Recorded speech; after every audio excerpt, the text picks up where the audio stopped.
Olha a gente aqui de novo, gente, para fechar a teoria dos conjuntos.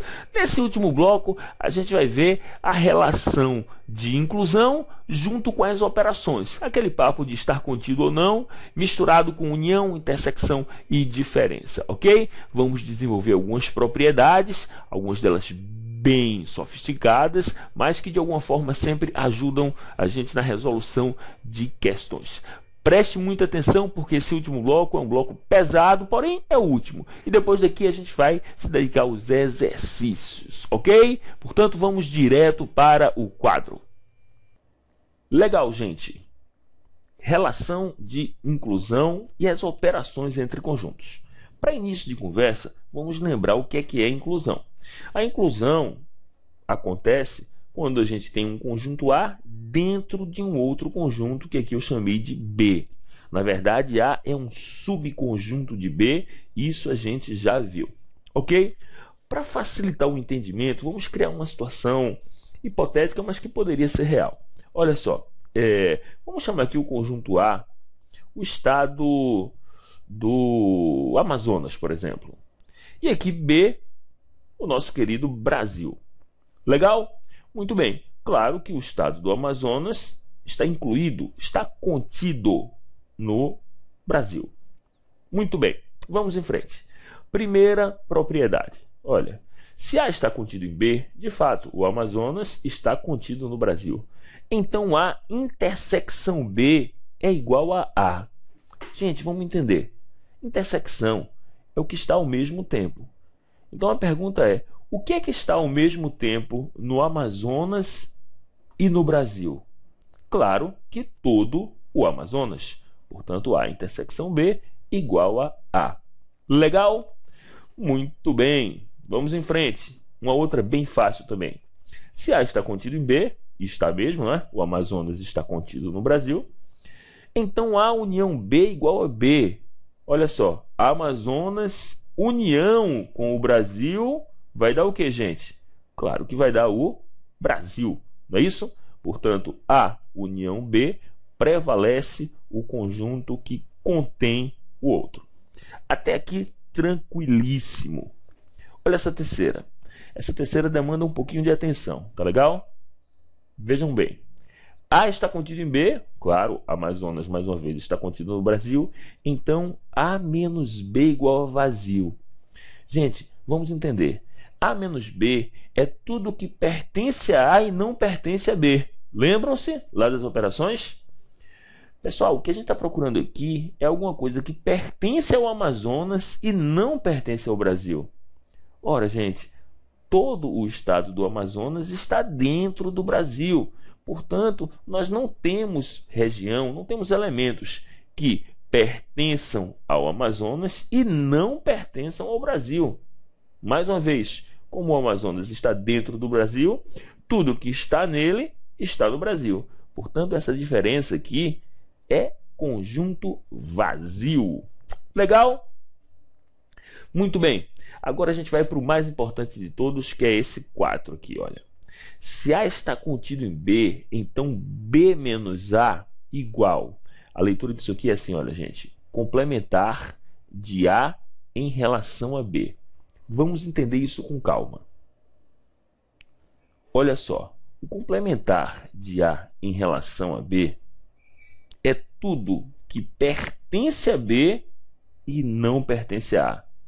Gente, o complementar do Amazonas em relação ao Brasil é tudo que pertence ao Brasil e não pertence ao Amazonas. No nosso diagrama aqui, nós podemos perceber que o que pertence ao Brasil e não pertence ao Amazonas é toda essa região aqui, olha, que está, mais uma vez, dentro do Brasil, porém fora do Amazonas, que seriam os outros estados, não é isso? Muito bem, gente. Vamos entender o porquê dessa expressão complementar. Complementar de A em relação a B, porque isso aqui é o que falta ao conjunto A para que ele fique igual ao conjunto B. Se o A tivesse essa parte laranjinha, ele seria igual a B. Legal? Portanto, é o que a gente chama de complementar. É o que está faltando ao conjunto A, ou seja, o complementar do conjunto A em relação ao conjunto B. Portanto, mais uma vez, essa partezinha aqui, olha, é o complementar de A em relação a B, que é o mesmo que B menos A. Ok? Só que tem um detalhe importantíssimo aqui e vocês não podem esquecer. Esse papo de complementar só pode ser usado quando um conjunto estiver contido no outro. B menos A só pode ser escrito na forma de complementar se um conjunto estiver contido no outro. Caso contrário, não dá para a gente usar esse conceito de complementar, tá? Então, só para esclarecer aqui, a gente lê isso aqui como complementar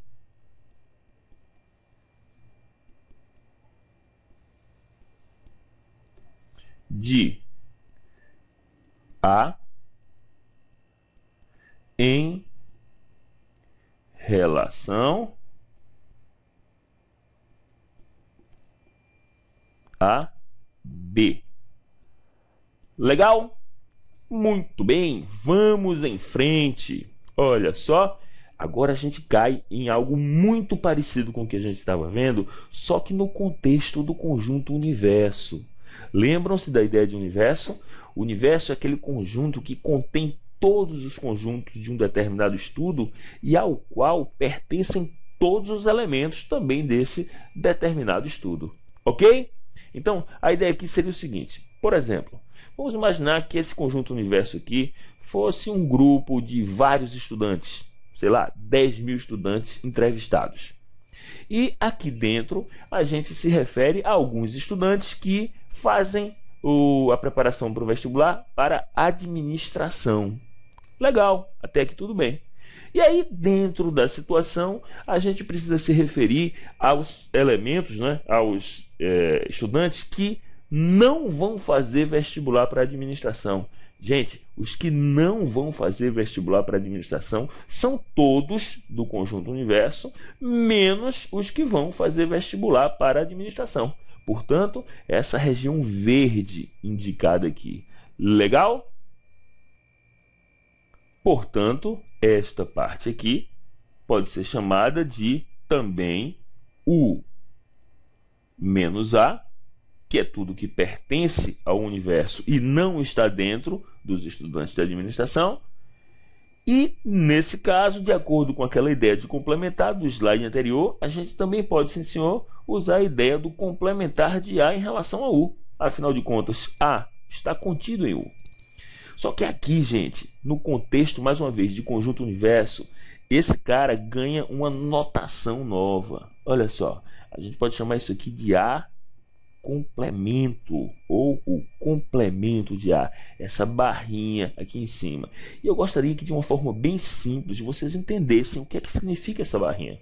Significa simplesmente o que está fora de A, ou A complemento, o fora de A. Legal? Só que ainda tem duas um pouquinho menos famosas, que provavelmente a gente não vai encontrar isso em prova, porém existem, então eu vou mostrar para vocês. Olha, existem outras duas notações. O A com uma linhazinha aqui, ou ainda o A com um Czinho aqui, como se fosse um expoente. Só que não é expoente, é apenas mais uma notação da ideia de complemento. Portanto, complemento, a expressão complemento, é na verdade o complementar de um certo conjunto em relação ao conjunto universo. Legal?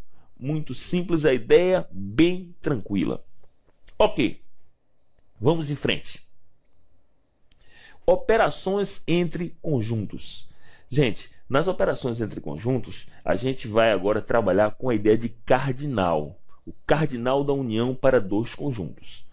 Que papo é esse?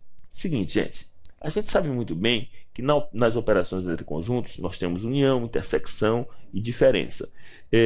Porém, aqui a gente vai trabalhar sob a ótica das quantidades de cada região dessa. Então eu vou colocar aqui, ó, um x, um z e um y. Atenção, esses caras representam os cardinais dessa região. Ou seja, a quantidade de elementos. Por exemplo, se o x for 5, significa que existem 5 elementos aqui. Se o z, por exemplo, é 10, existem 10 elementos aqui e assim por diante.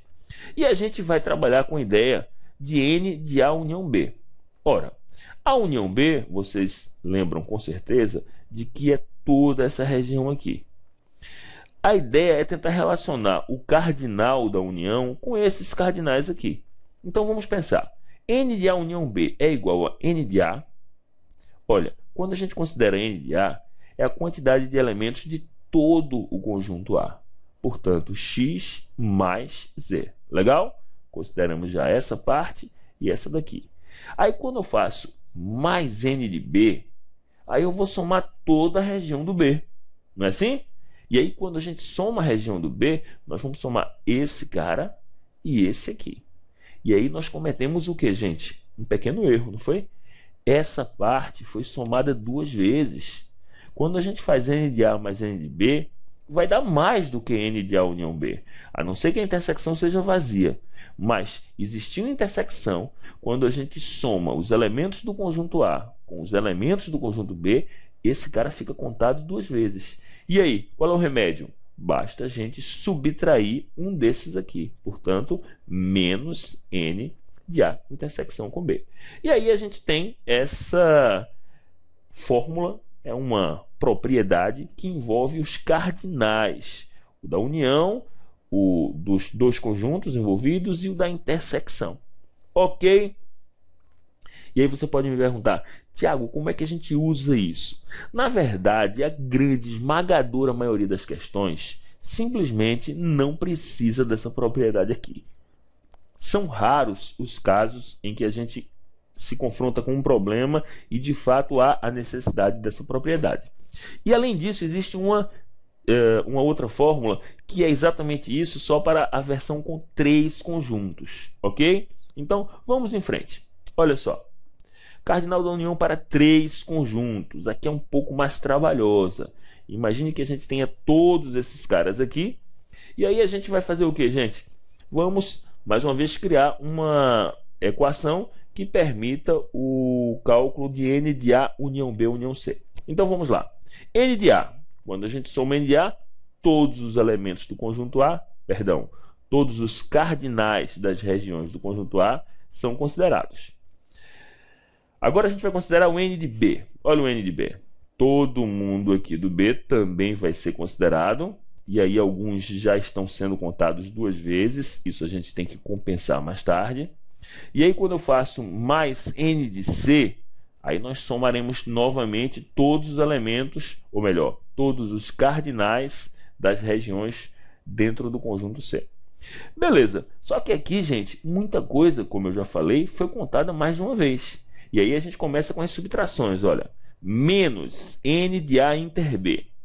A inter B é essa parte aqui. E aí nós temos que apagar um cara desse e um desse aqui. Muito bem. Aí, menos N de A inter C. Olha a intersecção C. Aí a gente apaga um daqui e um daqui, olha. E finalmente, menos N de B inter C. Olha B intersecção C. Aí a gente apaga um daqui e um daqui. Não é isso? Muito bem, só que aí tem um detalhe, gente. Ainda falta essa parte, porque a gente tinha muitos Z's contados aqui, só que nas subtrações todos terminaram desaparecendo. Então temos que o quê? Somar um carinha desses aqui, que é justamente a intersecção entre os 3. Portanto, mais N de A inter B inter C. Legal? E aí você comenta comigo. E eu concordo com esse comentário. Tiago, isso não é uma fórmula, isso aqui é um monstro. De fato, gente, é muito grande. E, repito, a gente praticamente não tem utilização. Quase todas as questões terminam sendo resolvidas por aquele esquema de subtração que a gente fez lá no primeiro vídeo de conjuntos. Se vocês já tiverem acessado, vocês vão ver uma questão com 3 conjuntos que a gente conseguiu resolver sem usar essa fórmula. Porém, existem situações especiais nas quais o uso dessa fórmula realmente dá uma enxugada na resolução, ou seja, a questão fica resolvida de um jeito muito mais rápido. E é para isso que tem um exemplozinho que a gente vai ver agora, certo? Bem legal. Olha só. Foi feita uma pesquisa com 36 pessoas. 36 pessoas. Os resultados foram: 12 praticam atletismo, 16 basquete, 22 canoagem, 7 atletismo e basquete, 9 atletismo e canoagem e 8 basquete e canoagem. E além disso, 11 basquete e canoagem. E além disso, 8 dos entrevistados não praticam. Essa informação aqui é muito importante, tá? 8 não praticam nenhum desses 3 esportes. Legal. Aí ele pede o número de pessoas que praticam os 3 esportes ao mesmo tempo. Olha, a pergunta, gente, é justamente relativa àquele númerozinho que fica lá na intersecção dos 3. Então é muito importante que a gente entenda a situação. Legal? Para início de conversa, eu quero que a gente entenda o seguinte: os conjuntos A, B e C, que são justamente atletismo, basquete e canoagem, vão ter uma união com que quantidade? Repare, foram 36 pessoas entrevistadas. Dessas 36, 8 disseram que não praticam nenhum desses esportes. Então, o que é que a gente pode concluir?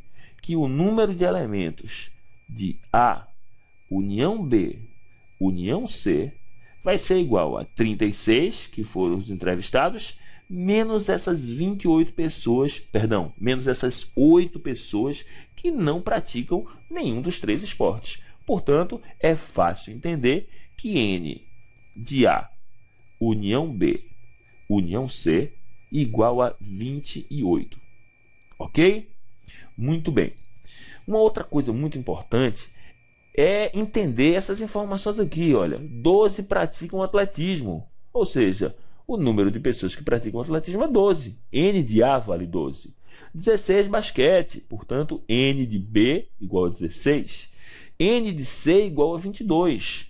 N de A intersecção B, porque 7 praticam atletismo e basquete, igual a 7. E assim por diante. Gente, o que é que ele pede? Ele pede N de A intersecção B intersecção C. Ou seja, as pessoas que praticam os 3 esportes ao mesmo tempo. Legal? E aí, a gente vai ter que lembrar daquela fórmula monstruosa que a gente viu aqui no slide anterior. Vamos escrever aqui para facilitar a nossa vida. Olha só. Bem grandona, tá? Vou ter que escrever em 2 linhas. N de A união B união C é igual a N de A mais N de B mais N de C menos N de A inter B menos N de A inter C menos N de B inter C mais N de A intersecção B intersecção C. Observe como ela é grande para valer. Só que ela é de facílima aplicação. Por quê? Porque todos esses elementos aqui, todos esses valores foram dados. E o único que a gente não tem é o que a gente está procurando, justamente N de A inter B inter C. Então, a coisa se resume agora a uma única equação super simples, com um único valor de x que a gente vai ter que calcular, e os demais são valores já oferecidos pela questão. Vejamos, olha, N de A união B união C, 28. Então a gente põe aqui, ó, 28. Igual a quem? N de A, olha a N de A, gente, atletismo, 12. Mais N de B. Quem é N de B? 16, basquete. Mais N de C. 22 praticam canoagem. Legal? Menos N de A inter B. A inter B é atletismo e basquete. São 7. Então, menos 7. Depois, 9 praticam atletismo e canoagem. Portanto, menos 9. Menos N de A inter C. E B inter C justamente basquete e canoagem são 11, portanto menos 11. E olha, mais quem? Justamente o que a gente quer. O número de pessoas que praticam os 3 esportes ao mesmo tempo. A gente pode colocar um X aqui. Para facilitar a nossa vida, nós podemos cortar esse 28 com 12 mais 16. Afinal de contas, 12 mais 16, 28. Passou para cá, vai dar 0. Beleza? E aí a gente vai ter o quê? 22 menos 7 dá 15. 15 menos 9 dá 6. E 6 menos 11 dá menos 5. Portanto, eu vou ter 0 igual a menos 5 mais x. Passando o x para o lado de cá, a gente tem menos x igual a menos 5. E, obviamente, multiplicando por menos 1, x igual a 5. Portanto, 5 pessoas praticam esses 3 esportes ao mesmo tempo. Legal? Alternativa letra C. Ok, pessoal, acabamos a teoria dos conjuntos. Com esse quinto bloco, a gente fecha a parte teórica e no próximo bloco somente exercícios. Se houver alguma dúvida, se alguma dúvida persiste, vale a pena ver novamente essas videoaulas para que a gente entenda bem a teoria e só então aí a gente parte para os exercícios, ok? A gente fica por aqui e até o próximo bloco, quando, mais uma vez, teremos exercícios. Falou? Tchau, tchau!